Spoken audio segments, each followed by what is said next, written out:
Hi, my name is Przemek Chojecki and today I'm going to explain what is artificial intelligence, how artificial intelligence works, and is artificial intelligence good?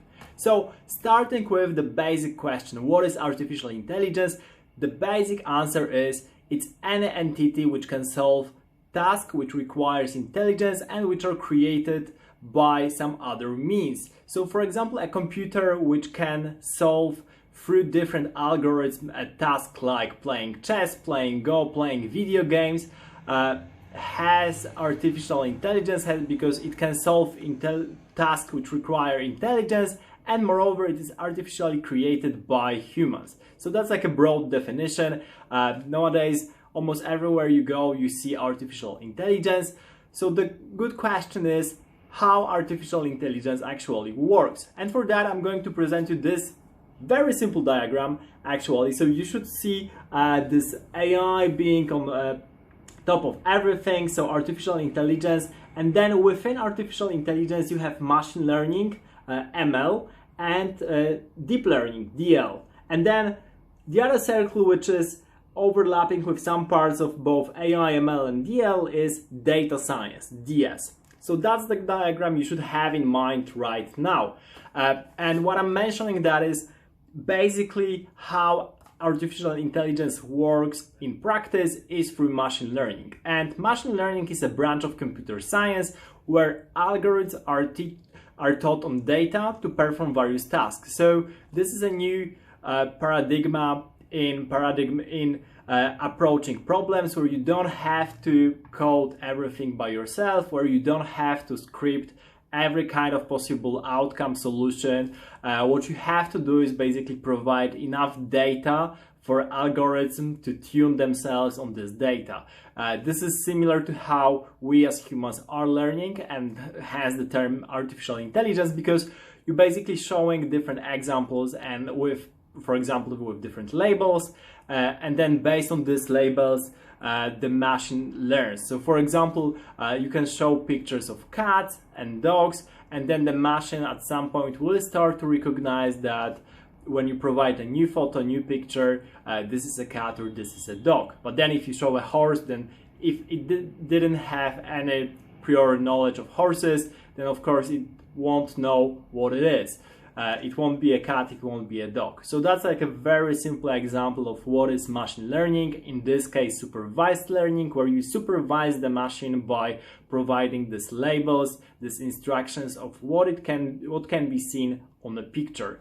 Another branch of machine learning is unsupervised learning, where you actually don't give those instructions and leave it up to machine or the algorithm to determine what's being shown or what the structure is. Unsupervised learning is very popular when you actually have a lot of data in spreadsheets and you want to make sense of that by, for example, breaking everything into various categories, like for example, who's the customer in your shop, and you have no idea, but you have a lot of data, you have past purchases, and you try to mix and match everything and see which shopper is similar to another shopper, another customer, and compare them. But you have no idea yourself, you don't want to have any prior knowledge given to the machine, so you just tune the algorithm to learn by itself on the data you provide in this example.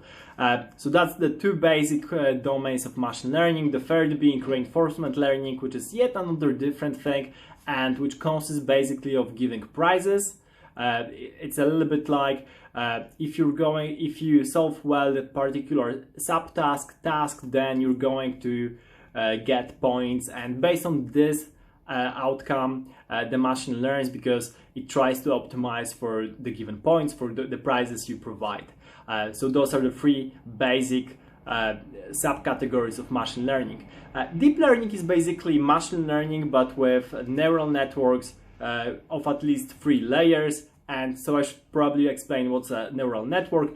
Neural network is based on human brain as a concept. It's a concept that you take the information, do some operation on this information, and then pass it on to another layer. This is how our synapses in our brain work, where basically we have this different parts of our brains doing different things. One can be doing things related to motion, another will be related to knowledge, and the passing of this knowledge between different parts of the brain is done through synapses, which make the signal stronger or make it less strong actually, and the similar thing is happening at the neural networks level. So neural networks are these bigger algorithms where as the input you take data, as the output you have, for example, the evaluation whether the photo is a cat or a dog or none of this, and in between you have different layers which are responsible for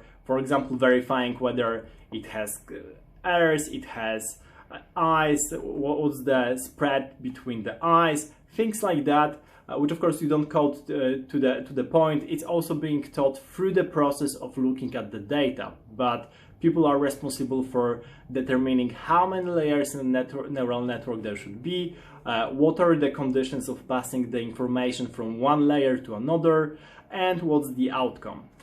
So this is basically how machine learning goes into deep learning, because machine learning as a whole is both shallow learning and deep learning, with deep learning being at least 3 layers of neural networks. Plus, machine learning is often taken to be not only neural networks, but also other algorithms related to both unsupervised, supervised learning. So there's much more to that. So we're coming back to artificial intelligence as a whole. Again, AI is any kind of algorithm, for example, any kind of entity that can solve tasks requiring intelligence. So as I said, machine learning is part of that, but there's more to artificial intelligence, which we probably don't know at this point. What's in AI also is, for example, philosophy, ethics of machine learning. That's part not of machine learning, but rather of the whole AI spectrum. A typical question you might want to ask is, how do you get into artificial intelligence? How do you start working in artificial intelligence? And depending on your background or what you want to do, there are a couple of answers. So first of all, you of course can become a programmer, mostly programming in Python, and start working on your data science, machine learning skills, and get through that into artificial intelligence, working at a startup or a tech company like Google, Microsoft, Facebook, Amazon, or becoming a researcher at a university. So that's one of the roads for becoming artificial intelligence researcher or a worker in this field.